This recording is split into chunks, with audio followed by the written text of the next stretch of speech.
Joining us for a look at the economy as we close out 2023, E.J. Antoni, Research Fellow at the Heritage Foundation's Grover M. Herman Center for the Federal Budget, and Emily Gee. She is Senior Vice President of Inclusive Growth at the Center for American Progress. All right, folks, past Christmas, now we can officially debate 2024. E.J., let's have a quick debate about 2023. Was it a disaster? Was it okay? What was your assessment of the economy in 2023? Well, I suppose that depends largely on who you are. For upper income earners, for example, it was not by any means a failure, but for a lot of Americans, it was. And one of the things that we've seen in the data is that when we break it down by income, by wealth status, what we find is that not all Americans have made the same amount of progress in the last year. And that's one of the reasons why when you poll Americans and you ask, how do people actually feel about this economy, you get such incredibly different results. And the majority of them are negative. Let me go right to Emily on that. Emily, it is a huge issue out there. Look, I do the stats every day. The GDP numbers are okay. The unemployment numbers are pretty good. But the sentiment numbers are absolutely terrible.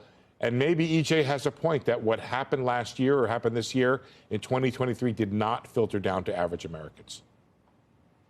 If you actually look at the most recent sentiment numbers from the University of Michigan, you actually see sentiment ticked up across all the indicators. And we know that from looking at past year's data that when you have a spate of high inflation, consumer sentiment tends to lag. And what we're seeing now is now that inflation's under control, consumer sentiment is up again. In fact, real wages are up in 2023 for the typical worker.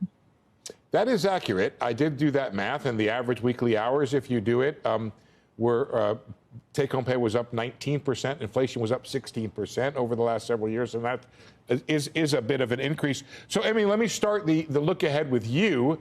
Are we out of the woods on a recession call for 2024? So I think things remain on track for a soft landing, if you want to call it that, or just overall a strong economy. We've had 22 straight months of unemployment at below 4%. I think in 2024, we can continue to see really strong economic security for Americans with a number of measures for lower costs, including an out-of-pocket maximum for seniors on Medicare to go in effect. We're seeing wage growth, real wage growth. That's wages rising faster than inflation. And I think we'll see the overall economy continue to grow. The Biden administration has made major investments in infrastructure, in clean energy, in training workers, and that will help grow the economy and grow the middle class. And then lastly, as I mentioned earlier, we're also seeing sentiment tick up as well.